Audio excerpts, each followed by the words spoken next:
Hi there, my name's Alistair Kennedy and I'm the sociable social worker, and I give practical advice to social workers and those wanting to foster and adopt. Today we're going to look at how to deal with difficult clients, and this came from a link that I found on LinkedIn. Someone was talking about how do you deal with difficult clients on a day-to-day basis, so I'm going to give you some top tips. So let's get into it.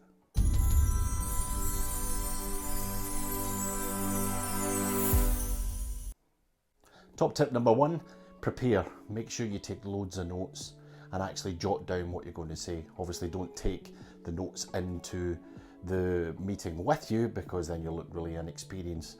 But also look at where you're actually going to have the meeting. Is it going to be in an interview space or is it going to be in a public place if they're particularly difficult clients? Remember, if it's going to take place in a house, about your situational awareness, who's going to be in the house, what time of night or day are you going, so that you're just aware and you keep yourself safe. Safety is key at all times. Top tip number two, practice with a colleague.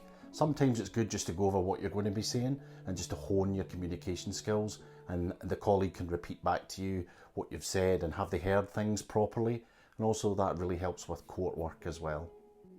Top tip number three, take your time, listen, pause, wait for a reply.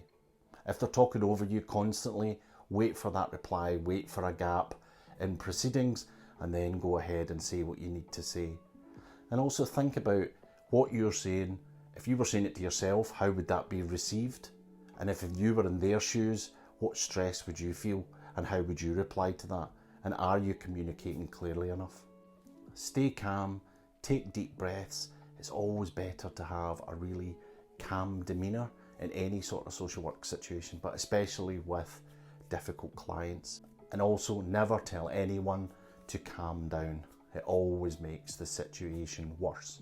Be specific. You need to be clear on your lines of accountability and you need to be clear on the processes. You can't just say things like, well, it might happen like this, or sometimes this happens. What you need to do is be so specific and say things like, well, actually, in my experience, this is how the process works.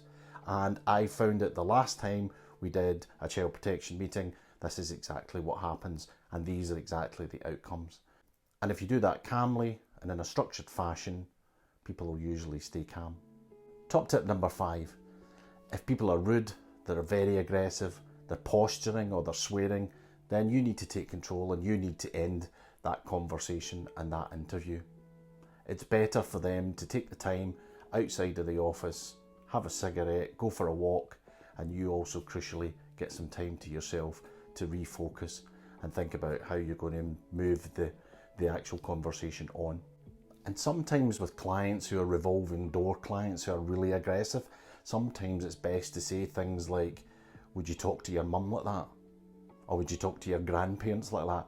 Now, that's quite out there and many people wouldn't say that, but actually sometimes that's what people need to hear. Lighter statements also include that I need to help you, or I'm on your side but I can't because this is the way you're behaving. And some people just don't have any insight into the way they deal with certain stressful situations, and sometimes it's good for them to hear that.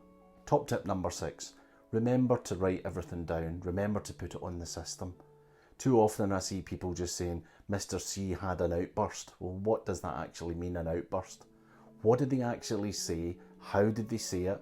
What was their body language like? How did they portray themselves? Were they rude? Did they swear? Because it's important, because you need to note that down, because if they're doing that to you, what did they do to other people? What did they do to their children? What did they do to their wife? What does the wife, or if it's a female, the same, what did they do to their husband? What did they do to their children? So it's important that you know every single nuance of that conversation and not just, well, they had an outburst. So there you go, a tiny short video on how to deal with difficult client group. I know, I've been there, I've been where you are. It can be really stressful at times, but if you take one or two of these tips, it might help you. I hope so. If it did, put some comments in the box below, and if you liked the video, press like, and I'll see you all soon.